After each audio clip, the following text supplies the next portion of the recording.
Before we get started, obviously, it's just me.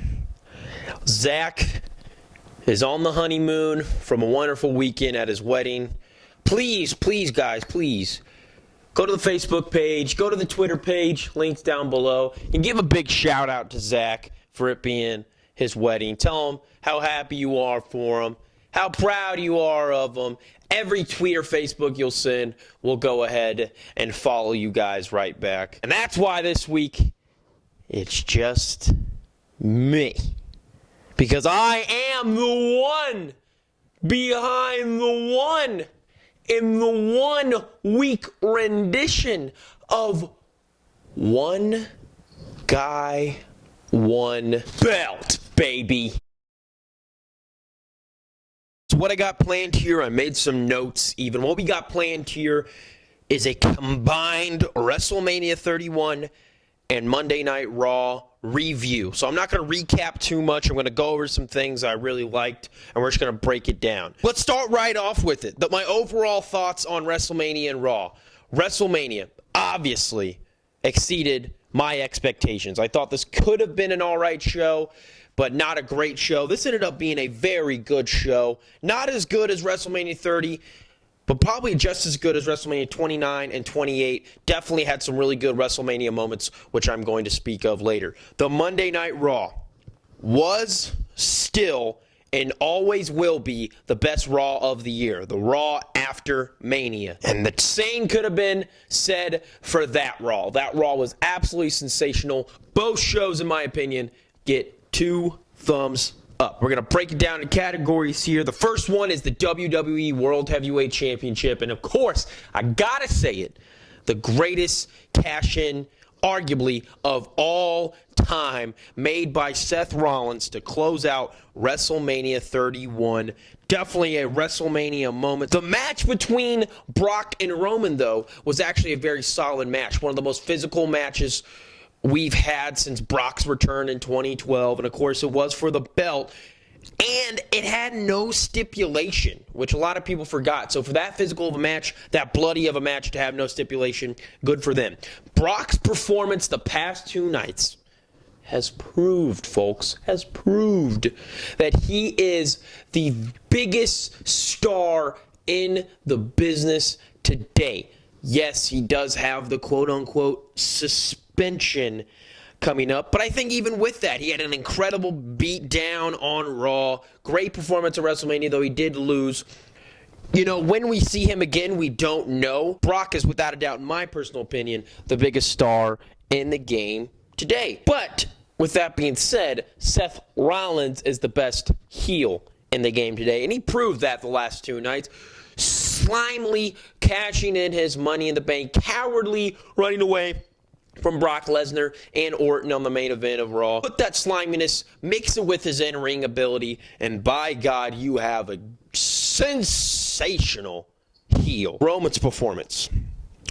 I was impressed with it. I was impressed. He told an amazing story at WrestleMania with Brock. It was a great storytelling match, and I will give him props for that. But I think the lack of a heel turn, to be completely honest with you, and a little bit lack of more of an attitude and storyline, his reaction just wasn't quite what people wanted, especially the WWE, and maybe what even I wanted. He still is a piece of the puzzle to what is the current roster, but his momentum has slowed down a little bit. Let's go talk about some more gold, baby. Intercontinental and US titles. The ladder match, the Intercontinental ladder match, was a pretty good ladder match. It had, obviously, the few spots that I thought it would, but it wasn't really on a sensational, all-time great ladder match, and I'm assuming that is the same it is for everybody else. There's some highlights, but there's nothing crazy. Cena versus Rusev was probably the most boring match of the night at Mania, in my personal opinion. It was a slow match, other than, having Lana out there, Cena doing that cool springboard stunner, and Rusev's entrance with the massive tank and the whole Russian thing going on. Those are the highlights of that match, and it just fell a little flat for me. The question is, though, does this elevate the Intercontinental and United States Championship? Of course, Daniel Bryan, the new Intercontinental Champion. Had a solid match for the belt against Dolph on Raw.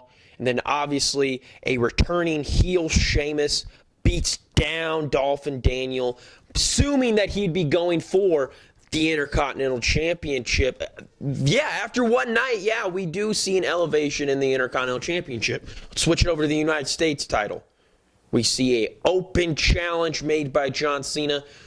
The responder, Dean Ambrose, kind of surprised me there. They put on a very solid match, and obviously maybe a little bit slow match. You know, Cena even had a new t-shirt that said the champ is here with the United States Championship. So yeah, in my personal opinion, after one night, yeah, the United States belt is a little bit more elevated. But to go in this direction for the WWE, they really want to elevate these titles. They're going to have to do a few things. You got to have memorable matches. Every time that title is defended, it can't be some lackluster match. You can't just throw in some, title defense and expect it, just to be a normal match. You can't. All these title matches, they have to be important. On top of that, you need credible title holders. Well, they found that. They got Daniel and Cena, so I'll give them that. But you also have to have credible opponents. One night in, yeah, they got Dolph and Dean, so that's two credible opponents. I'll give them that.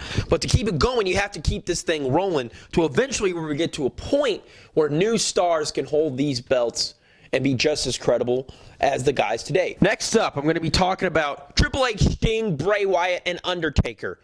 You're probably asking why I grouped these guys together. Well, simply because they were not on Monday Night Raw. None of them. Sting had the post-Raw appearance. None of these men appeared on the 3-hour Raw show, including Triple H, which was a surprise. Triple H versus Sting. For historical and nostalgic reasons, it was definitely a highlight of the night. I think that doubts no one. The involvement with DX and NWO, though Sting getting help from NWO for factual sense doesn't make a whole lot of sense. It was representation and a reflection of the Monday Night Wars. It excited a lot of people. It got me excited, and my reaction was absolutely fantastic when I saw these teams get at it. Triple H winning did rub a lot of people the wrong way, or at least the way it happened. It rubbed people the wrong way. But in the honesty of my heart, cliche it out, it was best for business. There was the rumor of Sting leaving the WWE after this being his last match. So if this was his last match, in my personal opinion, Triple H winning makes a lot of sense. Because one, bro, this is his company. He wants to win. You're going to do what he says to get your paycheck. Then yeah, he's going to win. If they want Sting to come back, now they can just throw him someone. Maybe even do a rematch and have him beat Triple H then, or they can throw him someone else, and they can still get him another win. Maybe at SummerSlam, maybe at Survivor Series. I would love to see it at Survivor Series. And then you can follow up with next year's WrestleMania match. But if this is his last match, I can't really blame him for having Triple H win. Bray versus Undertaker. Unfortunately, it was the most predictable match of the night. Without it being a casket match, I sort of had a feeling that this was going to be a very limited match. And it did feel that way. It felt limited. It felt like there's things that are holding these guys back a little bit. Their facial expressions were fun. You could see a lot of raw emotion, especially on Bray's face. The purpose of the match, which was to give Bray a nice rub and to bring Undertaker back into that limelight. For those two reasons, I did enjoy the match. It just didn't really warm my heart like a wrestling fan that I thought it would. Thought this match should have been a lot bigger. For me personally, I thought this match should have happened last year at WrestleMania instead of this year, and then you could have broken the streak. This year, the real question is, where do all four of these gentlemen go? Is Sting retired? Is Undertaker retired? Is Triple H going to do something with The Rock? Hey, when do we see Bray Wyatt again? He didn't appear on Raw. A lot of questions for these guys. Other important notes that I wanted to write down, things I really wanted to mention. That freaking RKO. Holy shit, folks. That RKO at Mania was probably, arguably, one of the greatest RKOs in Randy's career. Good performance by him at WrestleMania. That match was very solid. And then obviously had a good reaction from the crazy crowd the night after. Stephanie McMahon. She proved that she is the second best heel in the game today, simply because she's not a full-time wrestler. I think that's probably the reason she's number 2. If not, she would be number 1, because she is tenacious. The Ronda Rousey involvement was amazing. Incredible cameos, surprise appearance. It was right for all situations, including the UFC. This just makes so much business sense. Fans know who she is. They want to see her because she's an ass kicker. She's a plain old ass kicker, and everyone knows it. She's the greatest women fighter in the history of combat sports. And I really do think if they have this opportunity where she can wrestle a match or two for the WWE and still fight in the UFC as well, holy cow, they could have something very big on their hands, and I hope they capitalize. Mizdow, I was proud of him, man. I really, really was. As a fan, I was really proud of Mizdow. He didn't win the Battle Royal, unfortunately. He did pick up a win against Stardust. Got beat down by Miz the next night on Raw. I was really proud of him and his performances.